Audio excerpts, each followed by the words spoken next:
আসসালামু আলাইকুম রহমতুল্লাহ বরাকাতুহু। অনেকদিন পরে নেট ছিল না আমার তাই।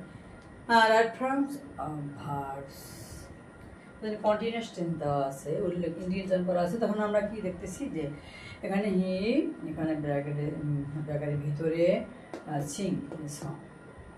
যদি এই যে টেন্স উল্লেখ না থাকে তাহলে আমরা থার্ড পারসন সিঙ্গুলার নাম্বার হিসাবে আমরা সেটা লিখতে পারি। লিখতে পারবো হি সিংস এ সং। তবে এই যে ব্র্যাকেটের ভিতরে যে যেই ওয়ার্ডটা থাকে, ওয়ার্ডের লাস্ট লেটারটা কোন ইয়াতে আছে, ভয়েল না কনসোনেন্ট? ভাওয়াল হলে ই থাকলে একটা হবে, এ থাকলে একটা হবে, আবার ও থাকলে একটা হবে, আই থাকলে একটা হবে, সেটার সিস্টেম আছে। আবার এখানে দেওয়া আছে প্লুরাল, ব্র্যাকেটে দেওয়া আছে। তো এখানে কন্টিনিউয়াস টেন্স না বললেও আমরা শুধু ব্র্যাকেটটা উঠাইয়া, যেহেতু দে প্লুরাল, এখানে ওয়াসের সাথে কোনো এস যুক্ত হবে না, যেহেতু প্লুরাল। তারা এই মুহূর্তে দে ওয়াজ টিভি অ্যাট দিস মোমেন্ট।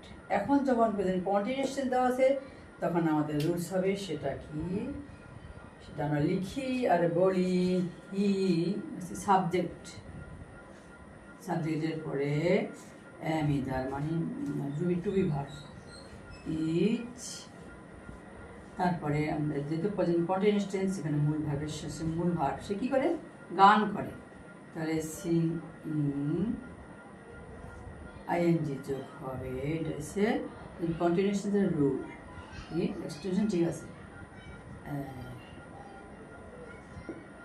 এখানে যেহেতু এখানে প্লুরাল তাহলে আমরা লিখব কি, যেহেতু টেন্স উল্লেখ করা আছে তাহলে তে আর মূল ভার্বের শেষে হবে টি আইএনজি যোগ, watching at this moment, this moment, তারা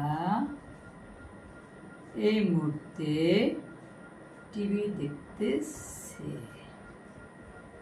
এভাবে আমরা যদি টেন্স জানতে হবে, তারপর টু বি ভার্বের রুলস জানতে হবে, সব জানতে হবে। টেন্স মানে কতগুলো গাদা গাদা ট্রান্সলেশন মুখস্থ বা ওয়ার্ড মিনিং না, রুলস টেন্সের 12টা টেন্সের রুলস যে আছে ওগুলা, এবং অনেক কিছু জানতে হবে। টেন্সের অনেক ট্রান্সলেট করতে হলে বা ইংলিশে পাক্কা হইতে হলে অনেক কিছু দরকার আছে, সেগুলো এই যে পাস্ট ফর্ম আছে, টু বি ভার্ব আছে, এগুলো সবই জানতে হবে। সুতরাং অনেক অনেক ইয়া করতে হবে। The more you read the more you learn, যতই পড়িবে ততই শিখিবে। তা জানতে থাকো।